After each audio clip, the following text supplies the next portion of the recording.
சரிகமப நிகழ்ச்சி சபேஷன ஓரங்கட்டினது ஏன்? அப்படிங்கிற ஒரு கேள்வி இப்ப சபேஷனோட ரசிகர்களுக்கு எழுந்திருக்கு. அதற்கு என்ன காரணம்? என்ன நடந்திருக்கு? அப்படிங்கிறது தான் இந்த ஒரு வீடியோல நம்ம பார்க்க போறோம். சமீபத்தில சரிகமப குடும்ப விருதுகள் வந்து பார்த்தீங்கன்னா, ரொம்பவே சூப்பரா நடந்து முடிஞ்சிருந்துச்சு. இந்த ஒரு விருது நிகழ்ச்சியில த ஃபேஸ் ஆஃப் சரிகமப அப்படிங்கிற கேட்டகரியில சரிகமப நிகழ்ச்சியில இருக்கக்கூடிய ஏகப்பட்ட மெம்பர்ஸ்க்கு, அதாவது கடந்த சீசன், இந்த சீசன் இருந்த மெம்பர்ஸ்க்கு அவார்ட் குடுத்திருந்தாங்க. அதில இந்த சீசனுக்கு பார்த்தீங்கன்னா வந்துட்டு பவித்ரா அவர்கள் போய் வாங்கியிருந்தாங்க. இது எல்லோருக்கும் சந்தோஷமா இருந்தாலும், அதே நேரம் இன்னொரு புறம் எல்லாருக்கும் மிகப்பெரிய ஒரு கேள்வி எழுந்திருந்துச்சு. அதற்கு மிக முக்கிய காரணம் என்ன அப்படின்னா, சரிகமப நிகழ்ச்சி ஃபேமஸ் ஆனதுக்கு மிக முக்கிய காரணம் பவித்ரா, அதே நேரம் சபேசன். சபேசன் இப்போ வரைக்கும் ரொம்ப சூப்பரா பாடிட்டு இருக்காரு. ஆனா அவருக்கு நீங்க அவார்ட் குடுக்காம போனது ஏன்? போன சீசன்ல வந்து நீங்க 2 பேத்துக்கு அவார்ட் குடுத்துருக்கீங்கல்ல. ஒண்ணு வந்து திவினேஷ், இன்னொன்னு வந்து பார்த்தீங்க அப்படின்னா யோகஸ்ரீ. இவங்க 2 பேத்துக்குமே வந்துட்டு நீங்க அவார்ட் குடுத்துருந்தீங்க. அதே மாரி இந்த சீசனுக்கு குடுக்கணும் அப்படிங்கிறப்ப பவித்ராக்கு குடுத்தது மாரியே சபேசனுக்கும் நீங்க அவார்ட் குடுத்துருக்கணும்ல.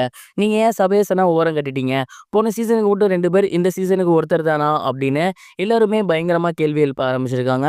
இது மட்டும் இல்லாம வாண்டடாவே நீங்க சபேஷன ஓரம் கட்டுறீங்க அப்படிங்கிறது நல்லாவே தெரியுது. அதற்கு மிக முக்கிய காரணம் என்ன அப்படின்னா, சபேஷன் அவர்கள இப்ப வரைக்குமே நீங்க ஃபைனல்ஸ்க்கு கொண்டு போகல. டாப் 5ல செலக்ட் ஆகுறதுக்கு எல்லா தகுதியுமே அவருக்கு இருக்கு. இருந்தாலுமே நீங்க இப்போ வரைக்கும் இதே விஷயங்கள தான் பண்ணிட்டு இருக்கீங்க.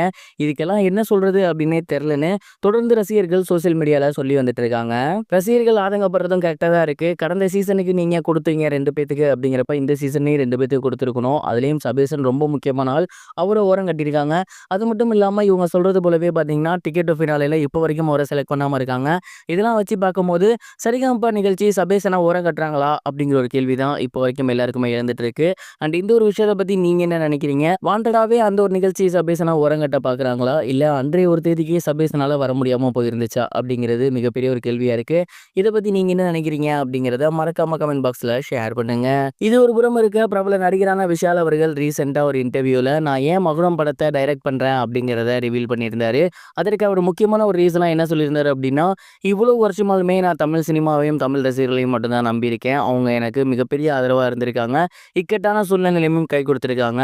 அண்ட் இந்த ஒரு படத்த நான் டைரக்ட் பண்ணணும் அப்படிங்கிறது என்னோட ஆசைலாம் கிடையாது. நான் நடிகனா மட்டும் தான் உள்ள வந்தேன். பட் ஒரு சில விஷயங்கள் டோட்டலா மாறி இருந்துச்சு.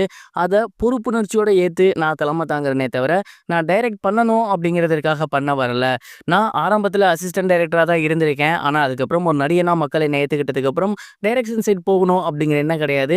ஆனா எனக்குள்ள பர்சனலா ஒரு சில ஆசைகள் இருந்துச்சு. அந்த ஒரு ஆசைக்கு இந்த படம் தீனி போடும் அப்படின்னு நம்புறேன். கண்டிப்பா இந்த படம் உங்க எல்லாருக்கும் ரொம்பவே பிடிக்கும் அப்படிங்கிற மாரி சொல்லியிருந்தாரு. இந்த படத்த ஆரம்பத்தில ஈட்டி படத்த எடுத்திருந்த ரவி அரசு எடுக்கிறதாக இருந்துச்சு. ஆனா இவருக்கும் அவருக்கும் ஏற்பட்டிருந்த ஃபைட்ல இப்ப விஷால் அவர்களே டைரக்டரா மாறியிருக்காரு அப்படிங்கிறது குறிப்பிடத்தக்கது.